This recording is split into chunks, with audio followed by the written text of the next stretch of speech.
So the Feynman sum over histories. So this is something that we kind of mentioned in the book earlier, the Feynman sum over histories, where sort of these, for these various particle interactions, all of the histories that could possibly happen are kind of allowed. Whether that is something we can use to understand this whole situation better is something that he's considering here. So let me back up a little bit. The alternative histories hypothesis sounds rather like Richard Feynman's way of expressing quantum theory as a sum over histories. So Feynman had a way of expressing quantum theory as this sum over histories, like I mentioned, which was described in chapters 4 and 8. So in the same book, in the chapters 4 and 8, we kind of mentioned that.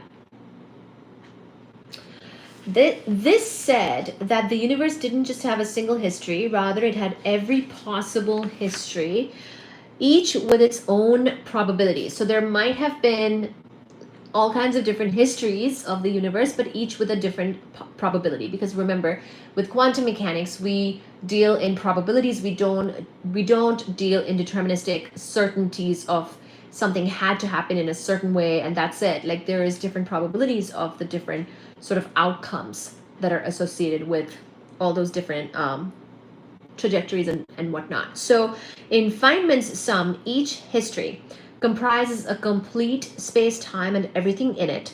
This space-time may be so warped that it is possible to travel in a rocket into the past.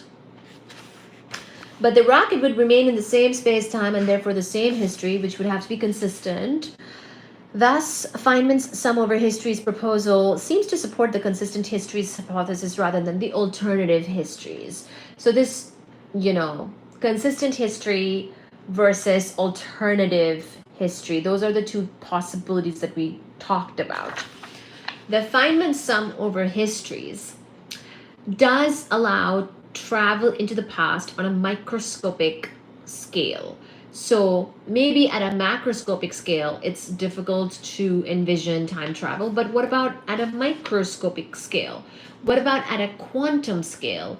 Do we see or do we have time travel or not? That could be a question too. In chapter 9, we saw that the laws of science are unchanged by combinations of the operations C, P, and T. This means that an antiparticle spinning in the anti-clockwise direction and moving from A to B can also be viewed as an ordinary particle, spinning clockwise and moving backward in time from B to A. So this whole stuff about the sum over histories and the antiparticle doing one thing is basically the particle, the partner of the antiparticle, doing the spinning clockwise in the backward direction in time. So Feynman's way of, if you are not familiar, you might want to look up Feynman diagrams in particle physics or just Google some examples of them. You will see how he's very, all these like backward in time things are allowed in the Feynman diagrams. So similarly, an ordinary particle moving forward in time is equivalent to an antiparticle moving backward in time.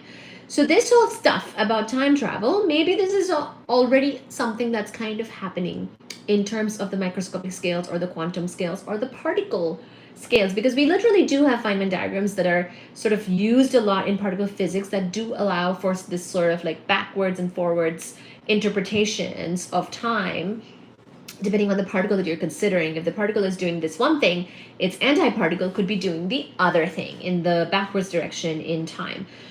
As has been discussed in this chapter, in chapter 7, empty space is filled. So what we once considered empty space and just everything is empty and nothing much happening is actually a very busy space filled with these virtual particles. So there could be a lot that's happening in empty space that we are sort of unaware of, right?